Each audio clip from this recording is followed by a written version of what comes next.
Centro Criptológico Nacional. Muchas gracias a todos por haber venido, y más siendo tan prontito. Gracias a la organización por hacer al final esto, y sobre todo también a los patrocinadores, que son los que, pues bueno, gracias a ellos realmente esto es posible. Vamos a hablar de poltergeist en tu edificio. Entonces, para esto, bueno, lo primero de todo... Bienvenidos a esto tenía que ser... Vamos a hablar de poltergeist. Aquí pues, Iker Jiménez tiene que estar sí o sí, y queda más bonito esta foto que la otra que había antes, no es por nada. Entonces, bueno, ¿de qué vamos a hablar en esta charla? Poltergeist. Bien, lo que vamos a ver es determinados edificios, qué podría pasar o qué podríamos hacer en edificios modernos. Entonces, vamos a ver qué podría hacer un poltergeist. En este caso, vais a ver que el poltergeist, pues, en este caso voy a ser yo, pero podría ser cualquier otra persona que no requiera tener además unos conocimientos elevados en materia de seguridad, ¿vale? Ya que vais a ver que lo que se va a explicar aquí es algo bastante sencillo, ¿vale? Lo que pasa es que el impacto que puede tener, pues ya veréis lo que es. Bueno, soy Eduardo Arriols, ya me he presentado, vengo de Inotec, por si alguno quiere cualquier cosilla, tiene ahí el correo. Vale, vamos a meternos ya en materia. El por qué pasa esto, es decir, por qué estos poltergeists, por qué alguien podría llegar a hacer algo en un edificio, tomar control de él, pues tomar control de las luces, sistemas de ventilación, sistema de aguas, control de acceso, videovigilancia, etcétera. Pues esto es posible porque estamos pasando un escenario donde las ciudades van evolucionando cada vez más y parte de las ciudades son los edificios. Los edificios están pasando de ser un edificio tradicional, donde pues, tú tienes tus ascensores, tienes tus alarmas, tienes todo de forma independiente, a ser cada vez edificios más modernos y más automatizados, donde normalmente tienen sistemas centralizados desde donde se puede controlar todo el edificio, ¿vale? Estos sistemas son los denominados BMS, o Building Management System. Son sistemas donde se centralizan todos los diferentes elementos que tiene un edificio, como podría ser, aquí ver los más típicos, energía, aguas, electricidad, incendios, ventilación, ascensores, escaleras mecánicas, bueno, monitorización y sobre todo, uno que es bastante interesante, el control de acceso, ¿vale? O la videovigilancia. Entonces, estos son los sistemas más típicos que suelen integrar, o sea, estos son los elementos más típicos que suelen integrar estos BMS, ¿vale? Y en los que nos vamos a centrar hoy. Bien, estos BMS se encuentran normalmente, es un software, ¿vale? El Building Management System suele ser un software, que es el sistema centralizado desde el que se gestiona todo. Y este software, pues, o este equipo, suele estar dentro de una red, ¿vale? Suele estar dentro de la red industrial, por decirlo de una manera, que se encarga de gestionar el edificio. Es decir, un edificio tiene una red interna donde tiene los diferentes elementos. En este caso veis un diagrama de red que es típico para el fabricante que vamos a ver hoy, ¿vale? Entonces, bueno, en este diagrama de red, más o menos no sé si lo veis, hay algunas partes. La parte de abajo serían los sistemas más industriales o los subelementos del edificio, como podría ser el alumbrado, el tema de la temperatura, agua, etc. Y luego, por otro lado, tenemos conectado a esa misma red el equipo que tiene el BMS, ¿vale? Una cosa importante que va a afectar más al escenario que vamos a ver en este caso es que, no sé si os fijáis, pero entre la parte más industrial, es decir, los dibujitos estos de la luz, la temperatura, etc., y el sistema que tenemos arriba, que sería el BMS, tenemos una serie de sistemas intermedios que se llaman JACE. Estos JACE son unos dispositivos que hacen de intermediarios, ¿vale? Estos sistemas lo que van a hacer es recibir las señales analógicas de los subsistemas, como pueden ser los ascensores, luces, etc., transformarlo en señales digitales y pasarle esta señal a nuestro BMS, ¿vale? De esa forma, desde el BMS podemos gestionar todos los diferentes elementos, ¿vale? Si desde el BMS nosotros quisiéramos apagar una luz, el BMS le envía al JACE correspondiente al alumbrado que quiera apagar una determinada luz y el JACE le pasa la señal analógica a la luz, ¿vale? Para que se apague. Bien, otro aspecto importante es que este tipo de sistemas y al final este tipo de redes tenemos dos personas que interactúan, bueno, dos personas o dos entidades que interactúan. Por un lado, los fabricantes, que son los encargados de hacer todos estos cacharros, y por otro lado, los implantadores, que son aquellos que cogen el hardware que han fabricado los fabricantes y lo implanta para crear realmente el BMS, el Building Management System, ¿vale? Para que el Smart Building sea funcional. Bien, eso va a ser importante, ¿vale? En este caso, nuestro poltergeist, esta cosa tan fea que tenéis aquí, va a afectar a un fabricante concreto, que son Tridium Niagara, ¿vale? Concretamente a la versión 1 y 2. Este fabricante tiene otras versiones, tiene la 3 y la 4, que de hecho vais a ver después que tiene otros muchos elementos, ¿vale? Tiene muchísimos más sistemas que la versión ISO 1 y 2. La versión ISO 1 y 2 aproximadamente hay, de forma sencilla, ¿vale?, unos 5.000 sistemas conectados a Internet, y en la 3 y 4 hay aproximadamente 10 veces más, unos 50.000, ¿vale? Por lo tanto, nosotros vamos a afectar a un pequeño sector de este fabricante. Bien, el cómo organiza este fabricante estos BMS para poder controlar de forma correcta un edificio, lo hace a través de este esquema conceptual, ¿vale?, que sería, por un lado, abajo del todo tendríamos los diferentes subsistemas o los elementos, como pueden ser alumbrado, ascensores y demás. Estos sistemas se comunican con el framework, con lo que sería el BMS, ¿vale? Y este BMS, pues ya, para la gente que lo esté controlando, le saca unas dashboards, le pinta alertas, etc. ¿Vale? Por otro lado, el control de acceso es importante que se realiza por XML, porque va a ser una de las cosas que nos va a permitir luego acceder, ¿vale? Una cosa importante también es imaginaros un caso en un edificio común, un edificio normal, de los que hay ahora mismo en cualquier sitio. Si hubiera un incendio, esa alarma de incendio, en cuanto detecta el incendio, salta la alarma, ¿vale? En un sistema de estos es distinto. Cuando el subsistema encargado de detectar si hay algún tipo de incendio detecta un incendio, lo que va a hacer es comunicarse con el BMS, ¿vale? Y el BMS, en base a reglas, dirá, vale, pues si me ha llegado esto, tengo que hacer sonar la alarma. Entonces se volverá a comunicar con el cacharro que hace que suene la alarma y lo hará sonar, ¿vale? Esto es importante porque hay más pasos en esa cadena, ¿vale? Y eso vamos a poder aprovecharlo. Bien, vamos a ir ya con el cómo se podría atacar. En este caso concreto, como os he dicho, se identificó que, bueno, la versión 1 y 2 eran vulnerables y esas versiones pues, podrían ser afectadas por un poltergeist o por cualquier persona que haga esto que vais a ver a continuación. Primeramente, se identificó que la versión 1 y 2, en base a la versión más concreta, tenía diferentes tipos de backdoor. Es decir, tenía una serie de usuarios que existían en los sistemas, pero no aparecían en los manuales, ¿vale? Por lo tanto, aprovechando sobre todo los tres primeros, ¿vale? El último no es que sea administrador, o sea, no es que sea por defecto, no es que sea un backdoor, sino que realmente admin, con la contraseña esa con asteriscos, que si contáis no es difícil sacar cuál es la contraseña, pues bueno, ese usuario sí que viene, pero también viene en los manuales, ¿vale? Entonces eso no es un backdoor, pero aún así hay muchísimos edificios que siguen teniendo ese usuario con esa contraseña, ¿vale? Los que sí eran backdoor son los tres primeros, que serían guest, test y demo. Y cada uno de ellos se encuentra en una diferente versión. Es decir, por ejemplo, la versión 1.1 está afectada por test, ¿vale? La versión 1.3 por guest. Y así con diferentes versiones, ¿vale? Entonces, lo primero que se hizo fue identificar los backdoor. Se identificó que realmente había muchos. De hecho, lo vais a ver después, pero de esos 5.000 más o menos, casi 3.000 eran accesibles con estos tres usuarios, ¿vale? Lo cual no está mal. Entonces, con este backdoor lo que nos permitía es acceder al sistema, ¿vale? Y además acceder al sistema en una gran cantidad de casos, sobre todo porque no venían los manuales, ¿vale? Entonces, el problema está en que estos tres primeros usuarios, que son guest, test y demo, son usuarios de demo. Entonces, son usuarios que no tienen privilegios. Entonces, lo único que podemos hacer es acceder al sistema, ver lo bonito que era y, como mucho, pues acceder a los planos. Porque este tipo de sistemas, los BMS, como te permiten gestionar todo el edificio, también te permiten acceder a los planos de todo el edificio, etc. Entonces, bueno, hay edificios curiosos, como pueden ser edificios federales, que esto sí que había que tacharlo, y no sé si lo tacharán luego. Pero bueno, podrías acceder a lo que son los planos, pero no podrías alterar el edificio, ¿vale? Porque no tienes privilegios para ello. Bien, la cuestión es que esta gente, cuando definió los privilegios, definió privilegios solo de lectura, lo cual está bien siempre y cuando no puedas acceder, por ejemplo, a ficheros de configuración. ¿Vale? En este caso sí era posible acceder a ficheros de configuración directamente desde el navegador. Es decir, tú ponías la ruta directamente que viene en el manual y te dejaba ver la configuración del sistema.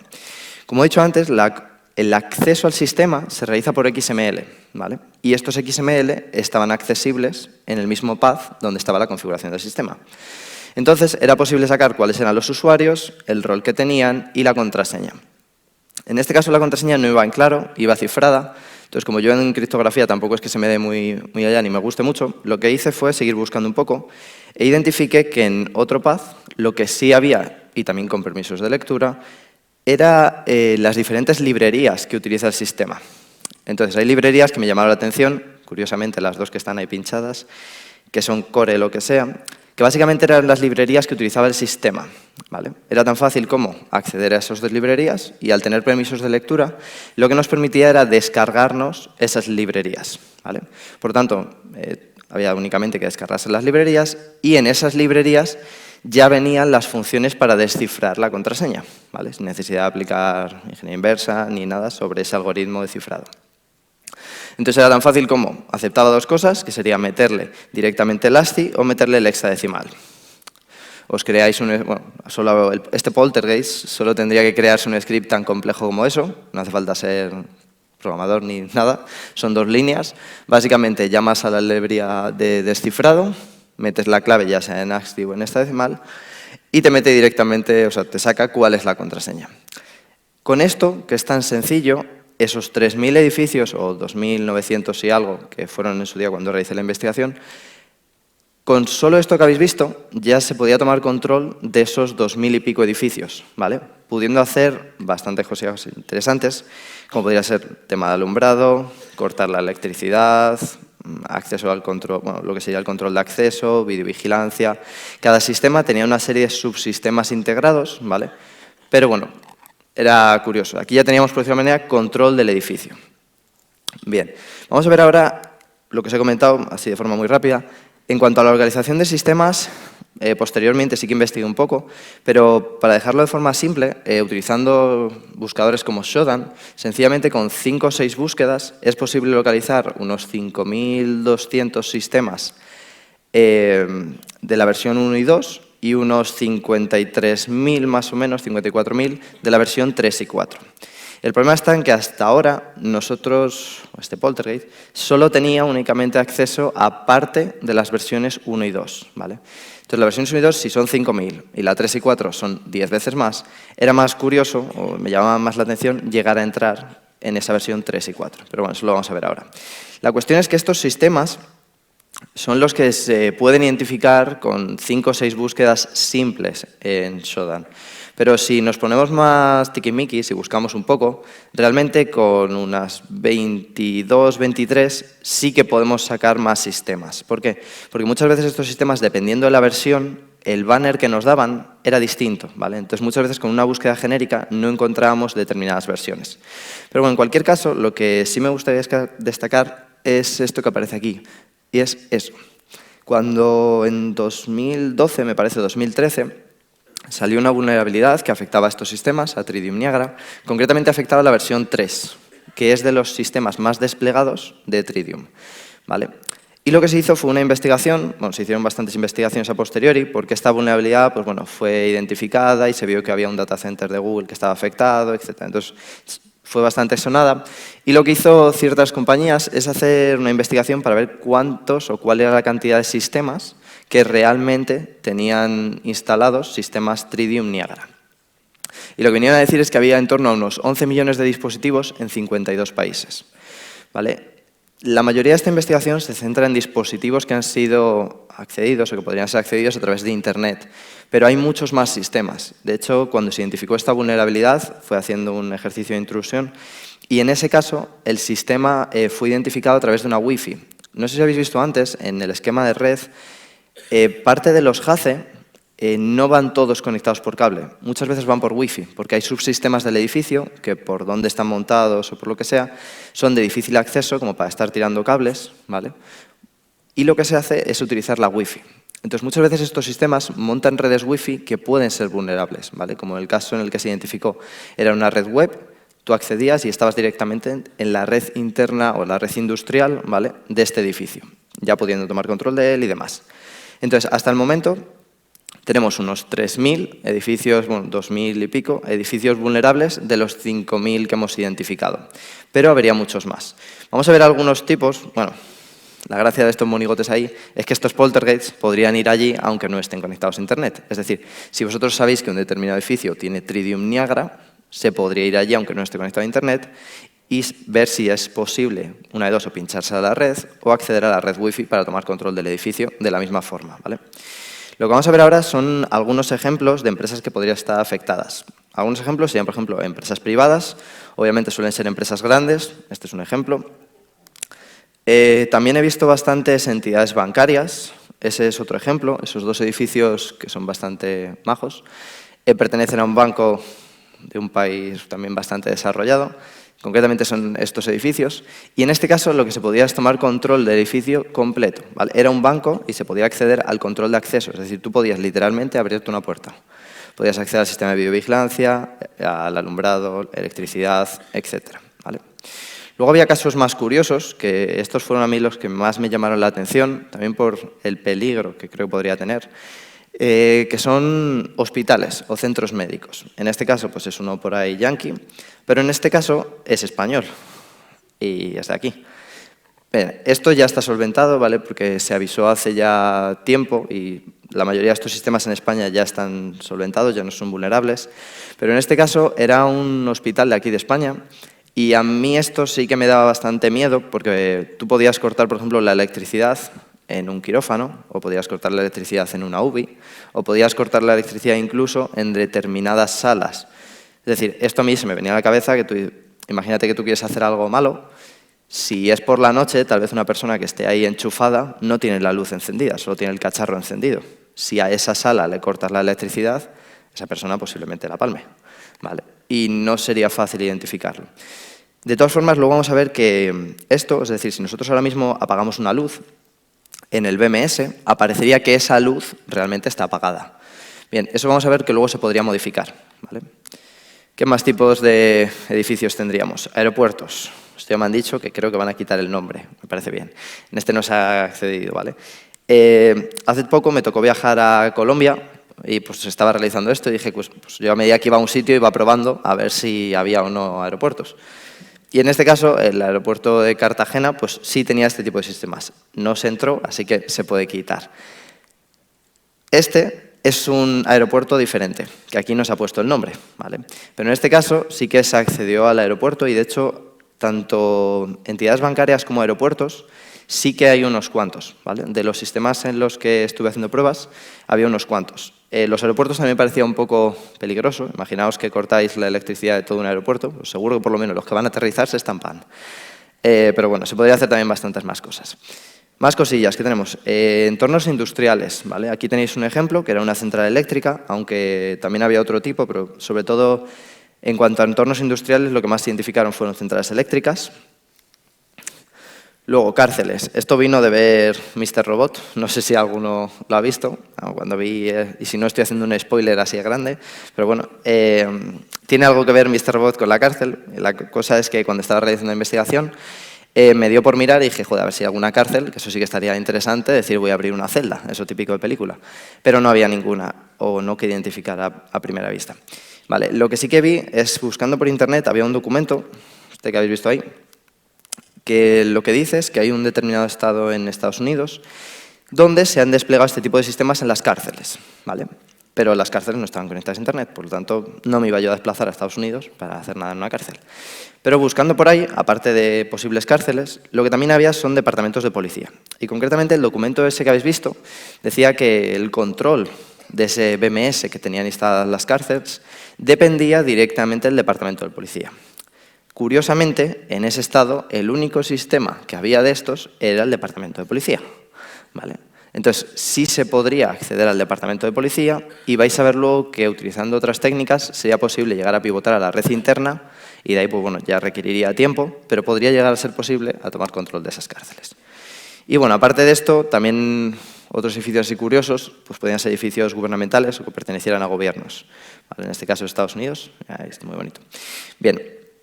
Hay muchos otros tipos, hay bastantes centros comerciales, universidades, etcétera, ¿vale? Os he puesto aquí algunos que me parecían los más curiosos. Bien, vamos a ver ahora una demo, porque si no contar todo así es un poco aburrido. La demostración es lo menos agresiva que podía ser, es decir, vais a ver que este poltergeist está en un aparcamiento y lo que se va a hacer es apagar las luces. Es algo muy simple, ¿vale? Pero la idea es que se vea que a través del BMS tienes la capacidad de controlar el edificio.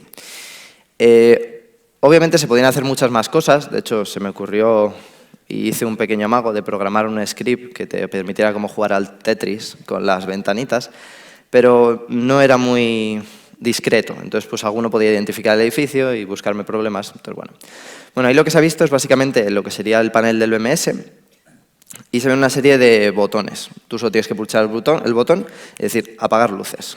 Y en ese caso se apagan, ¿vale? No sé si se ve que están ahí con este rojo que pone manual. Eso es porque de forma manual se ha accionado y está haciendo algo, ¿vale? Ahí ya ves que se empiezan a apagar y yo antes de que se hayan apagado ya estoy dándole a encender por aquello no dejar el aparcamiento sin luz. Pero bueno, ya veis que se vuelven a encender.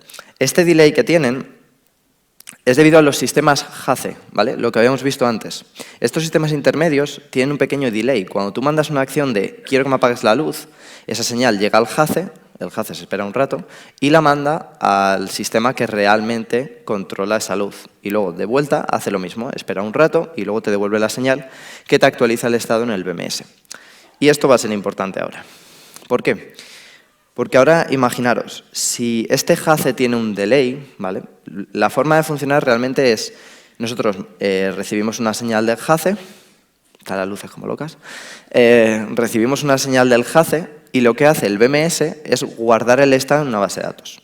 Es decir, imaginaos que yo le he dado apagar la luz, nuestro sistema manda al JACE la señal de apagar la luz, el JACE se la manda a la luz se apaga, la luz le manda la señal al JACE y el JACE le vuelve a mandar la señal al BMS diciéndole, oye, ya está apagada. Lo que hace ahora el BMS es guardar en la base de datos que esa señal está apagada y ese dato va a ser el que utiliza para pintar el BMS.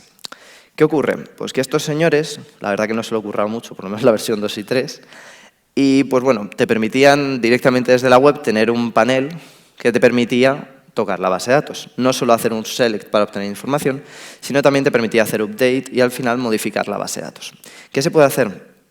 Imaginaos ahora el caso del hospital, ¿vale? Vosotros queréis cargaros a alguien, un poco tal, y lo que hacéis es apagar la electricidad de todo el hospital, así no lo pensáis. Apagas la electricidad de todo el hospital y eso, hasta que se actualice en la base de datos del BMS, va a tardar unos 10-15 segundos, ¿vale? Si nosotros de forma continua utilizamos ese panel para hacer el update y decirle que la luz siempre está encendida o que la electricidad siempre está encendida, en el BMS nunca va a aparecer como que la señal esté apagada. Eso significa que nunca va a saltar una alerta, ¿vale? Por lo tanto, lo que se puede es alterar lo que son las señales del propio edificio. ¿Por qué? Muchas veces la gente que se encarga de gestionar estos BMS no están en el edificio, están en un edificio externo, están fuera, ¿vale? Por lo tanto, ellos generan alertas y demás en base a lo que ven al panel. Tú podrías haber apagado todo el edificio y en el panel mostrar de forma continua que el edificio está encendido.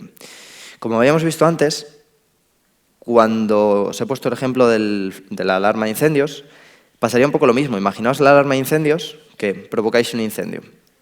El detector identifica eso y una vez lo identifica, a través de los datos que tiene la base de datos, genera la alerta para que salte la alarma de incendios. Si vosotros, de forma continua, o el Poltergeist, estuviera utilizando este panel para hacer el update, nunca saltaría esa alerta en el BMS y, por tanto, nunca sonaría la alarma de incendios, ¿vale? Entonces, lo que se puede es alterar las señales y modificar el estado real del BMS, ¿vale? Bien, ¿qué más cosas se pueden hacer? Pues esto sí que solo se ha probado en un par de casos. En los casos que se ha probado es, pues, bueno, vosotros al final lo que hacéis es comprometer el equipo, tenéis la posibilidad de acceder al sistema como administrador, ¿vale? La cuestión es que hay muchos implantadores, y España era un caso de ello, no sé si aquí habrá alguien de Tridium Niagara, pero si no, bueno, que lo hubiera hecho mejor. En este caso, los implantadores lo que hacían es natear el puerto de RDP, es decir, publicar en Internet el escritorio remoto y utilizaban siempre la contraseña de su usuario en el BMS como usuario local para acceder al sistema Windows, ¿vale? Esto es algo que no solo pasa en España, hay determinados implantadores por las pruebas que he hecho en otras ciudades que también hacen algo similar y eso lo que te permite es acceder directamente a red industrial. ¿Por qué? Porque si tú accedes al sistema Windows que tiene el BMS, ya desde ahí tienes visibilidad sobre toda la red industrial, pudiendo acceder a los JACE y modificarlos como sea, directamente a los PLCs, etc. Bien, con esto tenemos acceso a la red industrial. O, si imaginaos que el sistema no está conectado a Internet, pero habéis podido llegar, tiene una red Wi-Fi vulnerable y se puede entrar, que también hay unos cuantos casos, En este caso estaríais en el mismo punto, es decir, se tiene control de la red industrial. La cuestión es que si esto lo unimos a lo que dice el fabricante, hay un problema bastante gordo, porque el fabricante dice, si tu edificio es tuyo y lo vas a gestionar tú, no lo delegues fuera y controla tu BMS desde dentro. ¿Qué pasa? Que si haces a la inversa, eso significa que desde la red industrial o desde el BMS se llega a la red interna, ¿vale? Esto pasó, por ejemplo, en el caso donde se identificó la vulnerabilidad, el ejemplo este de intrusión, y lo que permitió fue directamente desde el sistema BMS, ese sistema BMS tenía dos patas de red, tenía una a la red industrial y otra a la red corporativa. Entonces, directamente por haber accedido a ese sistema, se podía acceder a la red interna y ahí ya empezar a hacer una intrusión más interesante, más currada, ¿vale? Entonces, se podría utilizar un edificio para tomar control de una organización, como pasó en este caso. Bien, ¿qué ocurre? Que hasta aquí pues tenemos un cierto control de la versión 1 y 2. Habría unos 3.000 edificios, que podrían ser 3.000 empresas, a las cuales se le podría hacer bastante daño por controlar su edificio o incluso por poder acceder a su red interna. La cuestión es que me parecían pocos edificios para lo que realmente había. Es decir, Smart Buildings hay muchísimos más en el mundo y tenemos otros muchos fabricantes como Schneider, Honeywell, la versión 3 y 4 de Tridium y Siemens, ¿vale? Repartidos por todo el mundo. Bien, una vez hice la investigación anterior, me puse a investigar un poquito y cogí una serie de ciudades, ¿vale?, donde sabía que había muchos Smart Building. De hecho, las que miré tenían 110, 130 y 180 pertenecientes a las versiones 1 y 2, ¿vale? Por lo tanto, en ese tipo de ciudades podía acceder a muchos sistemas. Podía acceder en torno a unos 70, 80 más o menos, dependiendo de la ciudad. Y lo que se hizo fue, para comprobar si hacían lo mismo que en España, o en otros países también, que era reutilizar credenciales. Es decir, aquí el implantador en España lo que hacía es, él daba soporte a sus clientes y para dar soporte, lo que hacía es que en todos los clientes creaba el mismo usuario y contraseña, que eso es para aplaudir. Lo que provocaba eso es que yo dije, vale, ¿hará lo mismo para otros fabricantes, para otras versiones? Y lo que pasó fue que sí. Es decir, lo que utilizaban en determinadas ciudades, por lo menos las que hice las pruebas, lo que hice fue sacar todas las credenciales y comparar las credenciales de los diferentes sistemas. Al compararlas te salían que normalmente 3 o 4, que eran los implantadores de ese sitio, utilizaban la misma contraseña en muchos casos. Entonces, eso lo que permitió fue acceder a otros sistemas de Schneider, Honeywell y Tridium, y Siemens, ¿vale? Y la versión 3 y 4 de Tridium. Concretamente, en estas ciudades se llegó a controlar, en un principio solo se tenía control de unos 60-70 y se llegó a controlar casi 300. En una fueron 275, creo, en otra 280 y algo y en otro 310, pero más o menos unos 300. Pero se partía de la base de que se tenía control de 70 solo, ¿vale? Pero gracias a reutilizar credenciales, y eso es problema de los implantadores, pues esto fue posible. Entonces, esto es un poco esto, ¿vale? Esos son todos los fabricantes. Y esos son todos los poltergeists que les podrían venir porque no requiere de ningún tipo de conocimiento técnico prácticamente.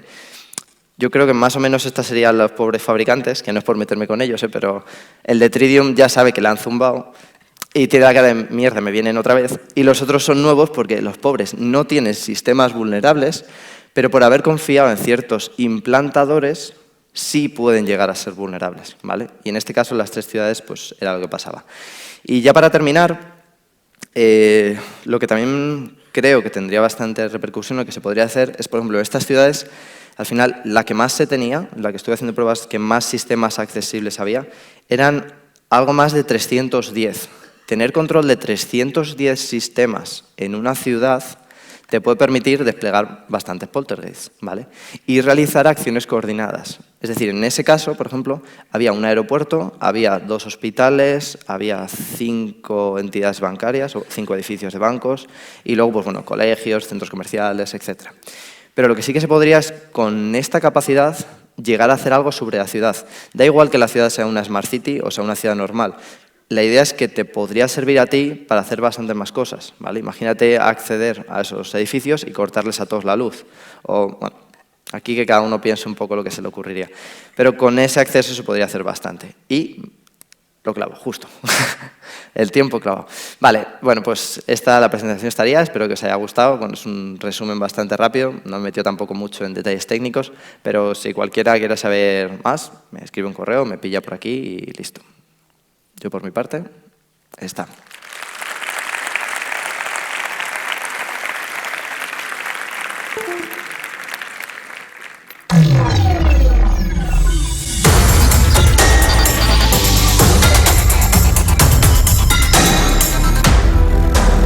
Centro Criptológico Nacional.